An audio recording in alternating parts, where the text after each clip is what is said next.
Arktyka jest obszarem zainteresowania wszystkich wielkich mocarstw, głównie ze względu na zasoby znajdujące się pod dnem morskim i perspektywę wydobycia ich, co może być opłacalne głównie za sprawą ocieplenia klimatu.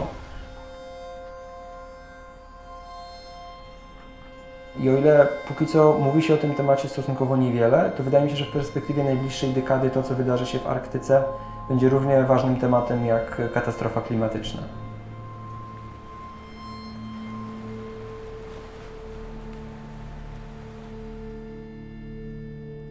Jadąc z południa na północ Norwegii, zastanawiałem się nad tym, jaki to będzie miało wpływ na peryferię. I tak trafiłem do Gamviku, który jest miejscowością na końcu drogi, tradycyjną wsią rybacką, w której na stałe mieszka około 200 osób.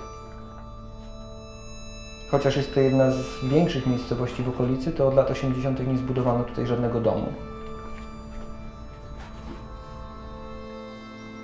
Za wsią znajduje się ostatnia latarnia morska, we wsi znajduje się ostatni sklep i ostatnia szkoła. W szkole uczy się 10 dzieci. I ta szkoła jest tutaj najważniejsza, bo w takich miejscowościach jak Gamvik, jeżeli zniknie szkoła, to nikt młody nie będzie się chciał już tutaj wprowadzić i te miejscowości są skazane na powolne znikanie.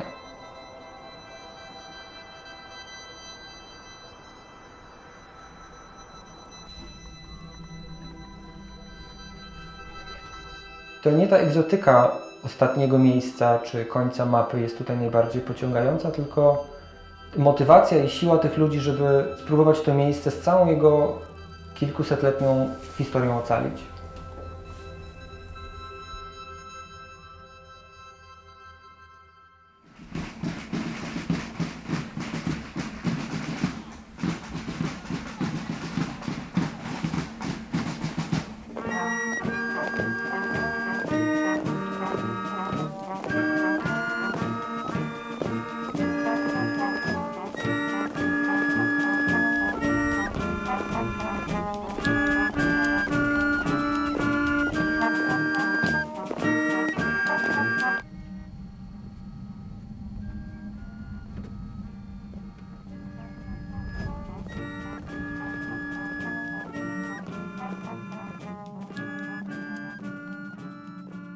Zostałem tutaj jako artysta rezydent na zaproszenie lokalnego festiwalu z zadaniem przygotowania czegoś o mieszkańcach, dla mieszkańców, we współpracy z mieszkańcami. Idealnie, jeżeli byłoby to na styku sztuki, dziennikarstwa i nauki. Coś, co byłoby przydatne z punktu widzenia lokalnej społeczności. Znalazłem archiwum zdjęć, które wykonywano tutaj przed wojną, które dla miejscowości, która już raz zniknęła z powierzchni ziemi, są bezcenne. I doszliśmy wspólnie do wniosku, że to byłby świetny pomysł, żeby spróbować zaktualizować niektóre z tych fotografii i włączyć je do kolekcji muzeum. Tak powstał dosyć eklektyczny koncept gazety, która miałaby, pytając o przyszłość, nadawać staremu nową formę.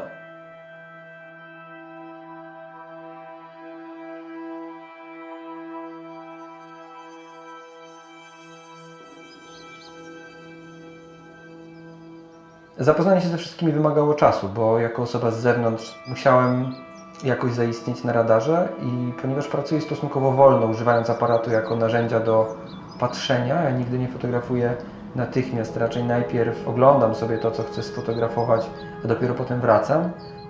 I to prowadziło do spotkań, do rozmów, do kaw, do zaproszeń na obiady. Aż wreszcie poczułem, że zasłużyłem sobie na zaufanie, że zostałem zaakceptowany i przejawiło się to w tym, że dostałem klucze do latarni morskiej, która jest sercem tej społeczności. W perspektywie zaproponowano mi, żebym zaopiekować tą latarnią w lato i to było niezwykłe.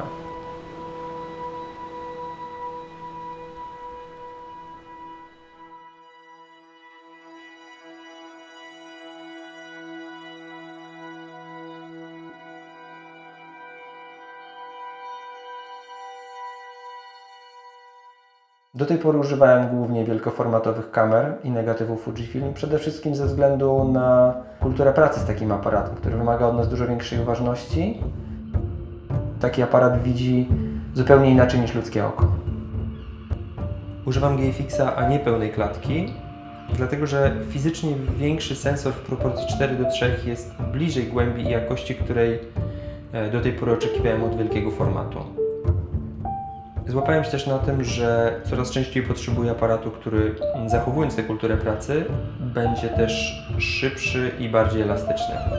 I ostatecznie zrezygnowałem z filmu na rzecz GFX-a, dlatego że w relatywnie niewielkim korpusie on łączy charakter negatywu z wygodą cyfry. Ale największym zaskoczeniem w pracy z GFX-em 100S było to, że ze względu na rozmiar tej matrycy, on jest też wyjątkową kamerą filmową. A coraz częściej tak właśnie chciałbym go używać. Mieszkanie w latarni bardzo mnie wyczuliło, na przykład na niuanse pogody. Siłą rzeczy to stało się częścią historii, bo nie sposób mówić o tym, jak tu jest, w oderwaniu od natury, która decyduje o tym, jak tu jest.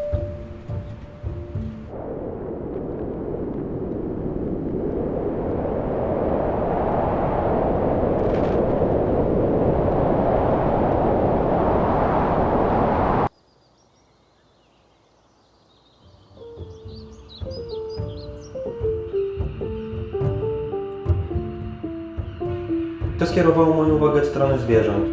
One cały czas były gdzieś na skraju pola widzenia, ale to ja musiałem zwolnić, żeby zacząć dostrzegać ślady ich obecności i dopiero wtedy zacząłem je spotykać.